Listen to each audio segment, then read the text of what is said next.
السلام علیکم ورحمۃ اللہ وبرکاتہ۔ آج ہم لوگ اردو کے سبق میں پڑھیں گے خلافت اور حکومت۔ بسم اللہ الرحمن الرحیم۔ ہمارے سرکار پیارے مصطفیٰ صلی اللہ تعالیٰ علیہ وسلم 12 ربیع الاول مطابق 20 اپریل 571 عیسوی کو دوشنبہ کے دن صبح صادق کے وقت شہر مکہ میں پیدا ہوئے۔ جب 40 سال کی عمر مبارک ہوئی اور سرکار مصطفیٰ صلی اللہ علیہ وسلم پر قرآن مجید نازل ہونا شروع ہوا تو سرکار نے پہلے اپنے خاص لوگوں کو اپنے نبی ہونے کے بارے میں آگاہ فرمایا۔ 3 برس تک اسلام کی خلیفہ تبلیغ کی، پھر عام لوگوں کے مجمع میں اپنی نبوت کا اعلان فرمایا۔ 13 برس تک مکہ شریف اور آس پاس کے قبیلوں میں اسلام کی اشاعت کرتے رہے۔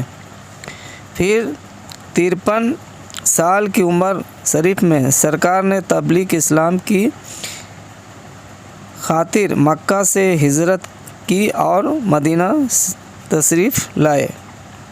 سرکار کی ہجرت سے پہلے ہی مدینہ کے بہت لوگ مسلمان ہو کر سرکار کی غلامی میں داخل ہو چکے تھے۔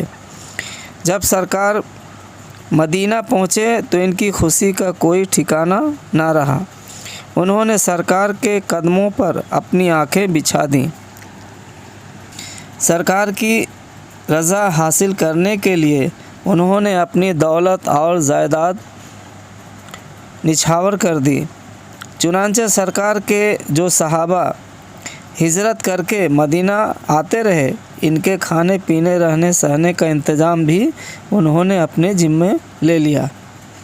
مدینہ کے جانشار صحابیوں کا لقب انصار ہے، اور جو صحابہ سرکار کی محبت میں اپنا گھر بار چھوڑ کر مدینہ چلے آئے تھے ان کو مہاجرین کہتے ہیں۔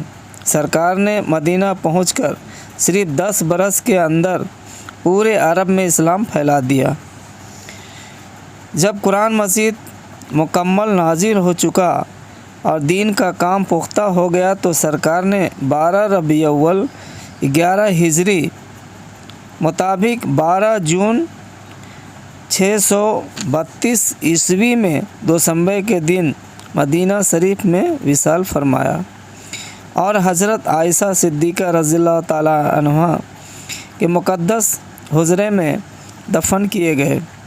چونکہ ہمارے سرکار پیارے مصطفیٰ صلی اللہ علیہ وسلم خدائے پاک کی طرف سے رسول ہو کر تشریف لائے تھے، اس لیے مسلمانوں کے اصل حاکم ہمیشہ ہمارے سرکار ہی رہیں گے۔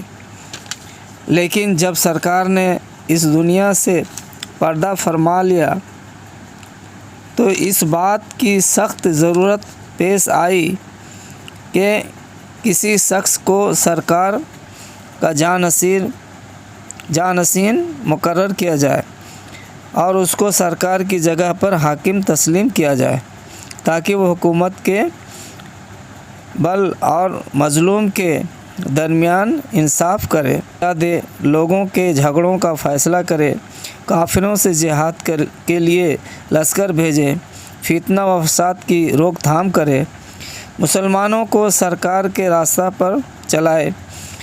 چنانچہ مہاجرین اور انصار نے ایک رائے ہو کر حضرت سیدنا صدیق اکبر رضی اللہ تعالی عنہ کو سرکار مصطفیٰ صلی اللہ علیہ وسلم کا خلیفہ اور جانشین منتخب کیا، اور سب نے یک کے بعد دیگرے آپ کی مبارک ہاتھ پر بیعت کی، یعنی آپ کے ہاتھ کو اپنے ہاتھ میں لے کر اقرار کیا کہ ہم لوگ آپ کا حکم مانیں گے اور ہر معاملے میں آپ کی اطاعت کریں گے۔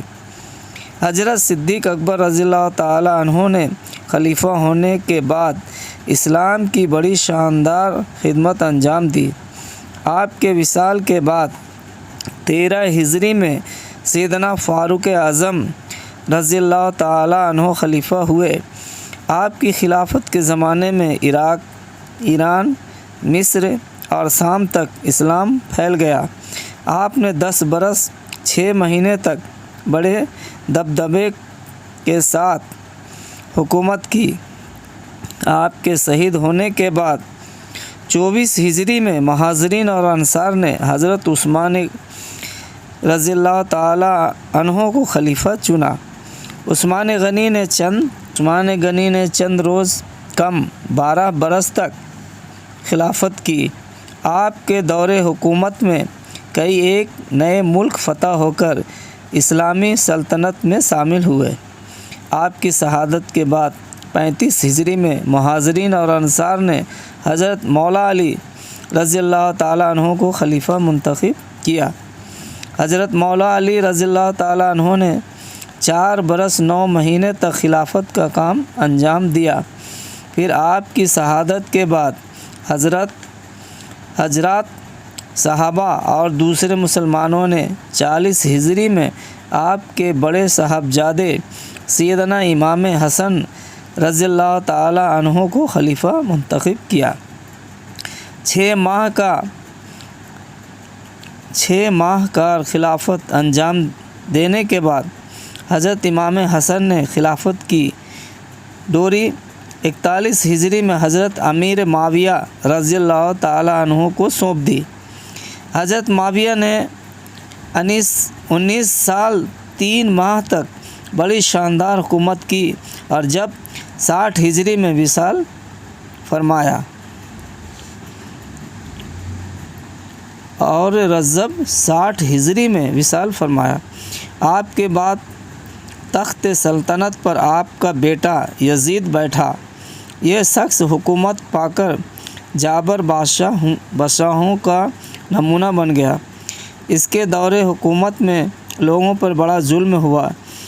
اسی کی فوج نے 10 محرم 61 ہجری کو جمعے کے دن حضرت سیدنا حسین رضی اللہ تعالی عنہ اور آپ کے ساتھیوں کو بڑی بے دردی کے ساتھ شہید کیا۔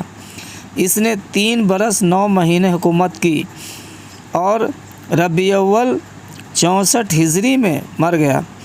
پھر مروان بن حکومت اموی نے ملک شام کی مدد سے اپنی حکومت قائم کی اور 9 مہینے 18 دن حکومت کر کے 65 ہجری میں انتقال کر گیا۔